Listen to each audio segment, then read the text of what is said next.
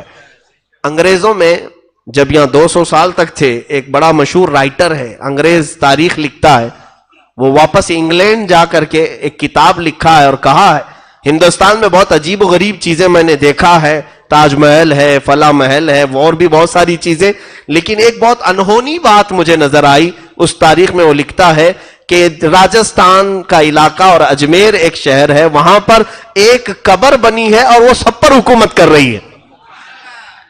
اس انگریز نے لکھا ہے کہ ہم نے زندوں کو حکومت کرتے ہوئے دیکھا ہے، لیکن ہندوستان میں ایک قبر حکومت کر رہی ہے۔ اس کی نظر میں قبر ہے لیکن ہماری نظر میں وہی جنت الفردوس ہے۔ یقیناً وہ اعلیٰ مقام پر پہنچے ہوئے ہیں جنت الفردوس میں۔ عزیزان گرامی، سرکار غریب نواز رضی اللہ تعالیٰ عنہ کی حکومت جو دلوں پر قائم ہے، ہم میں سے کون انہیں دیکھا ہے؟ ہمارے باپ داداؤں میں سے کون انہیں دیکھا ہے؟ لیکن نام آتے ہی کیسے محبت سے ہم جھوم جاتے ہیں، کیسے ادب ہمارے اندر آتا ہے۔ اس بات کو یاد رکھنا کہ محبتیں دلوں میں ڈالنا انسانوں کا کام نہیں، یہ رب العالمین کا کام ہے۔ اللہ رب العزت کسی کو زندہ رکھنا چاہے صدیاں گزر جائیں گی لیکن اس کا نام باقی رکھے گا، اور کسی کو مارنا چاہے کل مرا ہے آج بھول جاؤ گے، سال نہیں بیتے گا کہ اس کی قبر کی تختی بجھ جائے گی۔ لوگ گزرنے والے اب فاتحہ پڑھنے والے بھی نہیں رہ جائیں گے۔ جب کسی کو مولا بھلانا چاہے ایسے بھلا دے گا۔ کیا ہندوستان کی تاریخ میں ایسے بڑے بڑے بادشاہ نہیں آئے؟ میں سب کی بات کر رہا ہوں، چاہے وہ کافر ہو چاہے مسلمان ہو، جنہوں نے نفع کا کام کیا انہیں اللہ نے ہمیشہ باقی رکھا، اور جنہوں نے تکلیف پہنچائی اور کچرے کا کام کیا ہے انہیں اللہ تعالیٰ نے ذلیل کیا اور برباد کیا۔ کچھ لوگوں کے نام اگر برائی سے آج لیے بھی جاتے ہیں تو اس لیے کہ لوگوں کو عبرت ہو جائے کہ تم ایسے نہ بنو۔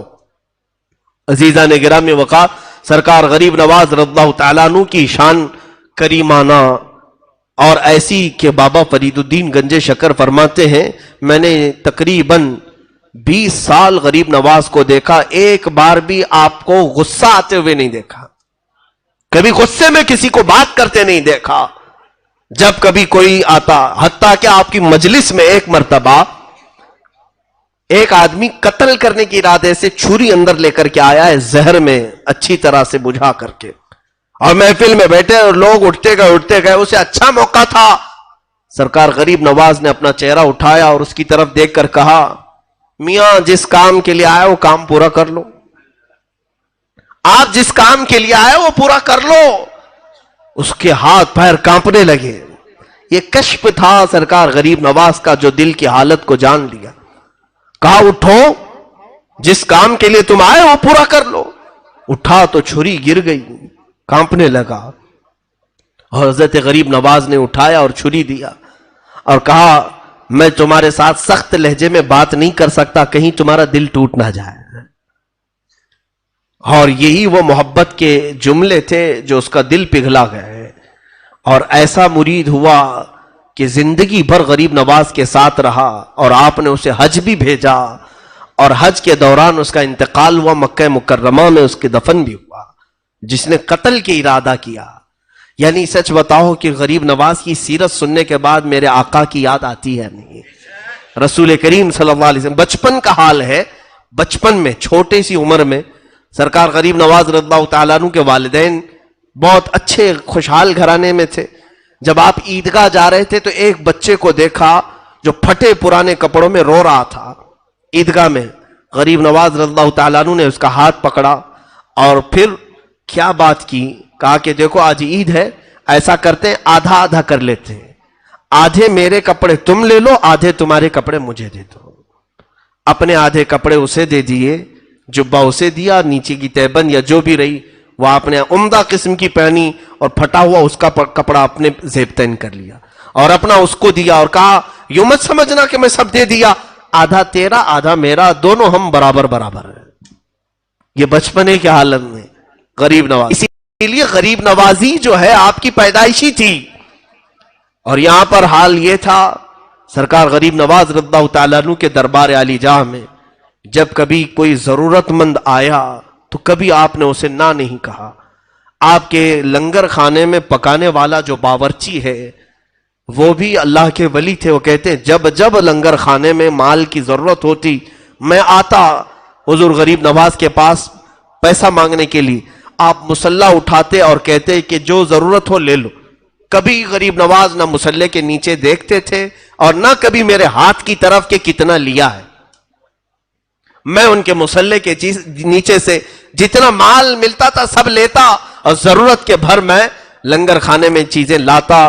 پوری زندگی گزری کبھی نہ لنگر خانے میں مجھے کوئی چیز لانے میں کمی نہیں ہوئی اور کبھی سرکار غریب نواز نے مجھ سے سوال نہیں کیا, مجھ سے حساب بھی نہیں لیا. وہ عطائیں تھی آپ کی, اس طرح کی عطائیں.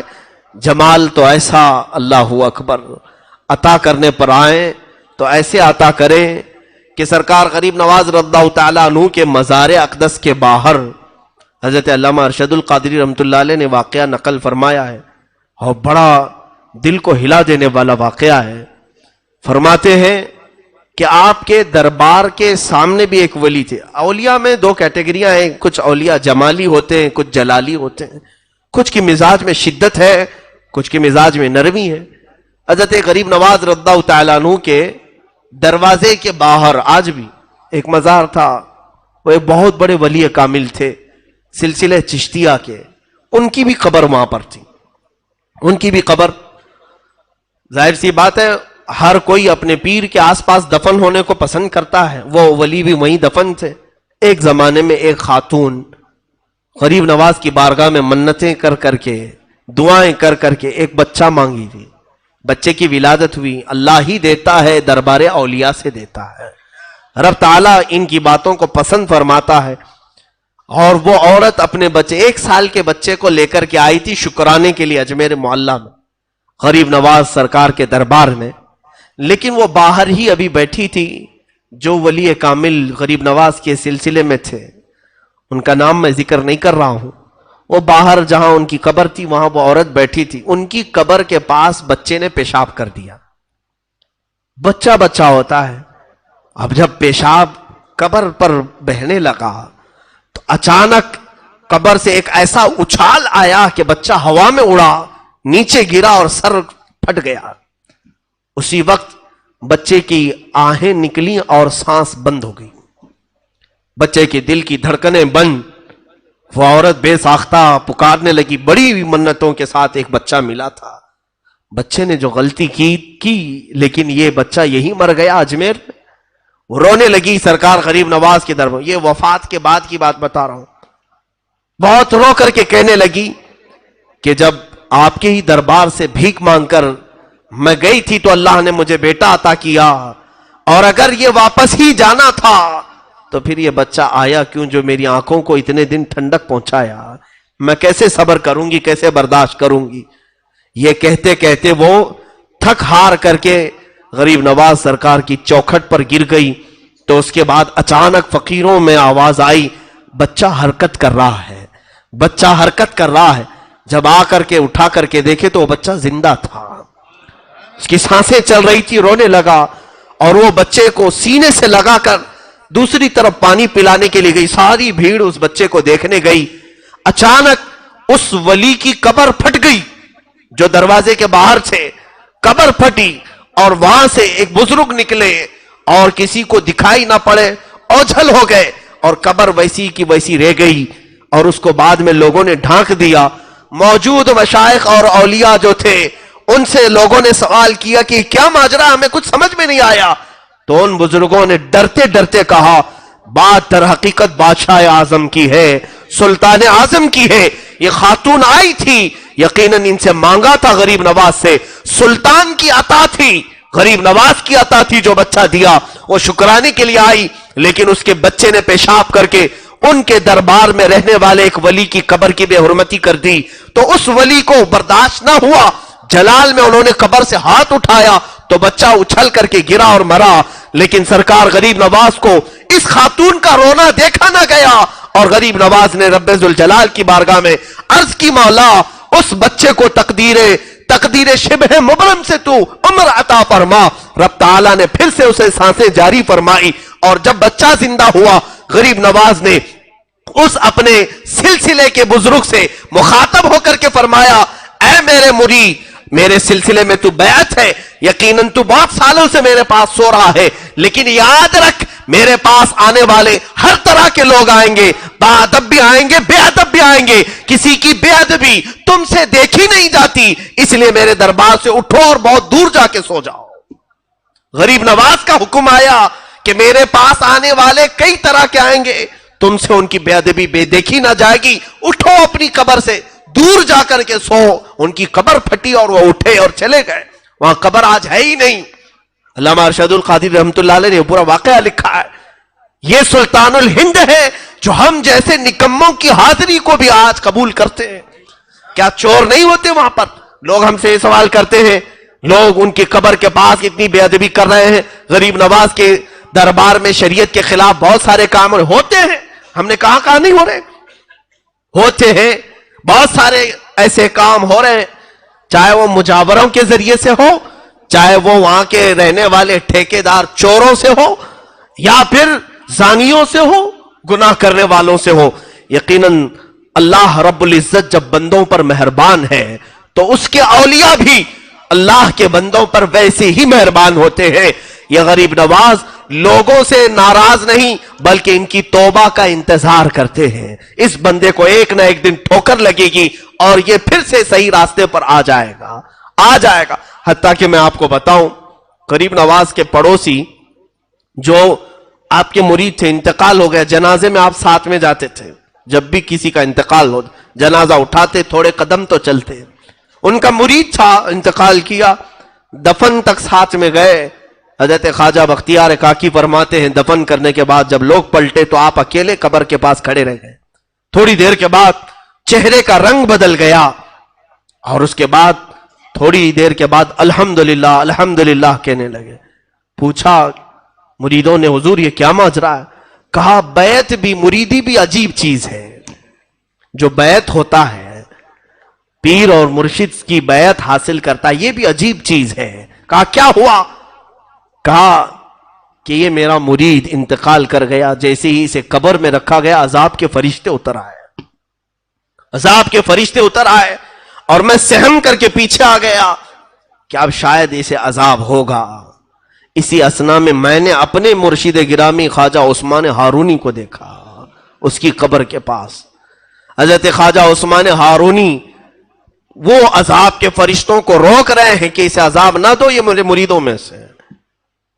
کہتے ہیں وہ فرشتے کہنے لگے تھا تو آپ کے مریدوں میں سے، لیکن آپ کے طریقے پر نہیں تھا، آپ کے راستے پر نہیں چل رہا تھا۔ حضرت خواجہ عثمان ہارونی نے کہا مجھے میرے رب سے ملنے دو، مجھے میرے رب سے بات کرنے دو۔ اور خواجہ عثمان ہارونی نے کہا اے رب العالمین، تو بھی جانتا ہے اور میں بھی جانتا ہوں اس چیز کو کہ یہ ہمارے طریقے پر نہیں چلا، لیکن اس نے دامن جو پکڑا تھا لوگ مجھے تانا دیں گے کہ عثمان ہارونی کا دامن پکڑا اور عذاب میں مبتلا ہو گیا۔ اے مولا، کیا تیرے دوست کو دنیا والے اس بارے میں تانا دیں تجھے گوارا ہے؟ رب العالمین کی طرف سے ندا ہے اے عذاب کے فرشتوں چھوڑو، جاؤ تم دوسری جگہ پر، اس لیے کہ اس کا ہاتھ معین الدین کے دامن سے لگا ہوا ہے۔ سرکار غریب نواز نے خود یہ واقعہ بیان کیا، کہا بیعت بھی عجیب چیز ہے۔ وہ غریب نوازی آج تک قائم ہے، اللہ ہمیں وہ عظمت و ہیبت ہمارے سروں پر ہمیشہ سلامت رکھے۔ اور ادب ضرور رکھنا میرے عزیز و اجمیر جانے والوں سے گزارش ہے، اجمیر جا کر کے کوئی یہ نہ سوچنا کہ دل بہلا کر کے آ جاؤں، لوگ تھک جاتے ہیں تو سوچتے ہیں تھوڑا انٹرٹینمنٹ کر کے آؤں، ناچ گانے دیکھ کر کے آؤں، لوگ وہاں جا کر ہوٹلوں میں ٹی وی لگا کر بیٹھتے ہیں۔ اللہ کے ولی کے شہر میں جا کر، اللہ کے ولی کا شہر جہاں جاتے ہو آپ، یہ تو اجمیر مقدس ہے جہاں اولیاء کاملین پہنچتے ہیں، گلی کوچوں میں اولیاء ہوتے ہیں، اور وہاں ہم اگر بے ادبی کا مظاہرہ کرتے ہیں تو کہیں ایسا نہ ہو کہ قسمت ہمیشہ کے لیے محروم ہو جائے، ہمیشہ ہماری قسمت محروم نہ ہو جائے۔ اس لیے ادب کا دائرہ ایسا ملحوظ رکھو۔ اللہ اکبر۔ اعلیٰ حضرت فاضل بریلوی کی بات آتی ہے، آج میں یہ بات کہنا ضرور چاہوں گا، کچھ بے وقوف قسم کے لوگ جو ان پڑھ ہیں، جاہل ہیں، اور مجدد دین و ملت فاضل بریلوی پر اعتراض کرتے ہیں کہ بریلی والے اجمیر کا ادب نہیں کرتے. جو نہیں کرتا وہ بریلوی ہے ہی نہیں، وہ اعلیٰ حضرت کا ہے ہی نہیں، وہ رضوی ہے ہی نہیں جس نے غریب نواز کی گستاخی کی. یہ میں بڑی ذمہ داری کے ساتھ بات کر رہا ہوں. سرکار اعلیٰ حضرت فاضل بریلوی کے جو برادر محترم علامہ حسن رضا بریلوی ہیں، ان کا شعر آج بھی غریب نواز کے آستانے پر لکھا ہوا ہے. خواجہ ہند وہ دربار ہے اعلیٰ تیرا، کبھی محروم نہیں مانگنے والا تیرا. کسی اور کا شعر نہیں، بریلی والے کا شعر ہے، آج بھی لکھا ہوا ہے. اب یہاں پر میں یہ بتانا چاہوں گا کہ ابھی تعصب بہت آ چکا ہے، پیر پرستی کا اور نفس پرستی کا. کچھ لوگوں کو ایسا لگتا ہے ہم شریعت کی بات کریں گے تو دھندا پانی ان کا بند ہو جائے. ہم کہتے ہیں شوق سے مرید بناؤ لیکن شریعت مصطفیٰ پر قائم ہو کر کے بناؤ. یہ بات ٹیڑھی ہے نا، ظاہر سی بات ہے. جب ہم یہ بات کہیں تو انہیں ایسا لگے گا کہ اب تو ہماری بہت ساری بندشیں یہ لگا رہا ہے، ہمیں عورتوں سے ملنے منع کرتا ہے، ہمیں ناجائز و حرام کام کرنے سے منع کرتا ہے، تو پھر ہم کیسے پیر رہیں گے؟ اس لیے دشمنی اعلیٰ حضرت سے کرتے ہیں. سرکار اعلیٰ حضرت رضی اللہ تعالیٰ عنہ کے دربار معلیٰ اجمیر معلیٰ میں حاضری کے آداب میں اجمیر کے مقدس زمین پر موجود مشائخ سے ہی بیان کرتا ہوں. آج بھی وہاں موجود ہیں بہت سارے اچھے لوگ جو خاندان در خاندان روایتوں کو نقل کرتے ہوئے آ رہے ہیں. اعلیٰ حضرت جب اجمیر پاک جاتے تھے حاضری کے لیے تو جو مزار پاک کا احاطہ ہے جہاں بھیڑ لگا کر کے مزار پر اچھل کود کرتے ہیں لوگ، اعلیٰ حضرت چوکھٹ کے باہر کھڑے ہوتے تھے، اندر بھی نہیں جاتے تھے. مجاورین اس وقت کے جو جانتے تھے پہچانتے تھے، راستہ چھوڑ دیا اور کہا آئیے مولانا احمد رضا خان بریلوی، بریلی سے آپ آئیں، آپ کے علم کا بڑا شعرا سنتے ہیں، آپ اندر آئیے، حاضری دیجئے. اعلیٰ حضرت یوں زبان سے انگلی سے اشارہ کر خاموش کرواتے، خاموش ہو جاؤ. اور کیا لفظ کہتے تھے جانتے ہیں؟ اعلیٰ حضرت یہ فرماتے کہ کتے کا کام دروازے پر رہنا ہوتا ہے، کتا مالکوں کے گھر کے اندر نہیں جاتا. اعلیٰ حضرت نے یہی الفاظ غوث پاک کے دربار کے لیے استعمال کیے، تجھ سے در در سے سگ اور سگ سے ہے مجھ کو نسبت. اور اجمیر معلیٰ میں حاضری دیتے تو کہتے کتا اندر جاتا نہیں ہے. میرے عزیزوں، ہماری یہ زبان نہیں ہے جو اعلیٰ حضرت کے لیے ہم یہ الفاظ استعمال کریں، لیکن مجدد دین و ملت نے اپنی عاجزی میں یہ لفظ استعمال فرمایا. عاجزی میں کہ ہم گداگر ہیں، فقیر ہیں، اور فقیر دروازے کے باہر ہی رہتا ہے، اندر جانے کا اسے کیا حق پہنچتا ہے. یہ ادب رکھنے والے مجدد دین و ملت پر آج کل کے وہ چور لوگ جو جیب کترتے ہیں وہ اعتراض کر رہے ہیں. عورتوں کو اندر کر کے پیسے نوچ لیں اور ان کا مال حرام طریقے سے کھا لیں، وہ اس شان والے مجدد پر اعتراض کرے. بہت افسوس کی بات ہے. پڑھو، علم حاصل کرو، جہالت سے توبہ کرو، اور تمہیں پتا چل جائے گا کہ اولیاء کا ادب کیسے کرتے تھے. آج تمہیں خود بھی ادب سیکھنا ہو تو ان اولیاء کو دیکھو کہ یہ کیسے ادب کرتے ہیں. بہرحال سرکار غریب نواز رضی اللہ تعالیٰ عنہ کا آخری وقت تھا. پہلی رجب سے آپ اپنے اس حجرے میں بند ہو گئے جس میں آج آپ آرام فرمائیں. جہاں پر آپ کی قبر ہے یہی آپ کا گھر تھا، یہی آپ کی جھونپڑی تھی جس پر گنبد بنا ہے. یہ حجرے کے دروازے آپ نے بند کر لیے. پہلی رجب کو جو گئے دوسری میں باہر نہیں، تیسری میں باہر نہیں، چوتھی میں نہیں، پانچویں میں نہیں، 6 رجب تک دروازہ نہیں کھلا. نہ کوئی پانی باہر سے گیا ہے، نہ کوئی کھانا باہر سے گیا ہے. مریدین انتظار میں تھے کہ شیخ اب نکلیں گے کہ اب تب نکلیں گے. 6 رجب تک ذکر اللہ کی آواز آتی تھی جو سرکار غریب نواز رضی اللہ تعالیٰ عنہ کا خاص ذکر تھا. لیکن اچانک 6 رجب المرجب کی دوپہر کے وقت، ظہر کا وقت تھا، ذکر کی آواز بند ہو گئی.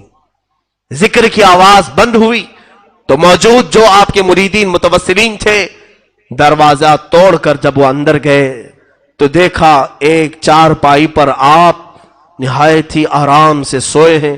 آپ کی پیشانی سے پانی کے قطرے ٹپک رہے ہیں اور جسم ایسا لگتا تھا جیسے کوئی غسل دے کر کے سلایا ہے. بہت ہی نفیس اور عمدہ خوشبو اس چارپائی سے آ رہی ہے، اور جو موجود بزرگ ہیں وہ فرماتے ہیں جیسے ہی ہم نے غریب نواز کو پیشانی پر بوسہ دینے کا ارادہ کیا، آپ کی پیشانی پر واضح طریقے سے یہ لکھا ہوا دیکھا، ھذا حبیب اللہ مات فی حب اللہ، یہ اللہ کا حبیب ہے، اللہ کی محبت میں چلا گیا۔ یہ جملہ آج بھی دربار غریب نواز کی چوکھٹ پہ لکھا ہوا ہے۔ آج جانا تو اس جملے کو دیکھنا کہ غریب نواز کی وفات کے وقت آپ کی پیشانی پر یہ جملہ لکھا ہوا تھا۔ وہ اللہ والا اللہ کی محبت میں دنیا سے گیا ہے اور ہزاروں کو نواز کر کے گیا، اب بھی نواز رہا ہے۔ دربار غریب نواز میں ہماری یہ عقیدت قبول ہو جائے۔ مولا ہم اجمیر پہنچ نہ سکے، ہم بڑی دور ہیں، مگر ہماری آوازیں اجمیر تک تو پہنچا دے، اس غریب نواز کے دربار تک ہم غریبوں کی آہیں پہنچا دے، ہمارے سوالات وہاں تک پہنچا دے۔ اے رب ذوالجلال، عطا تو تو ہی کرتا ہے، مگر مولا دروازے غریب نواز سے ہم تیری بارگاہ میں سوال کرتے ہیں۔ آج تیرے اس معین الدین حسن چشتی کا یوم وصال ہے، ان کی شب ششم ہے مولا، اس شب کی برکت سے ہم سب کے دلوں کی اندھیریوں کو دور فرما دے، ہمارے دلوں کی کدورت کو دور فرما دے، گھروں کی بے برکتیوں کو دور فرما دے۔ اللہم ربنا وآتنا ما وعدتنا على رسلك ولا تخزنا يوم القیامہ انك لا تخلف الميعاد۔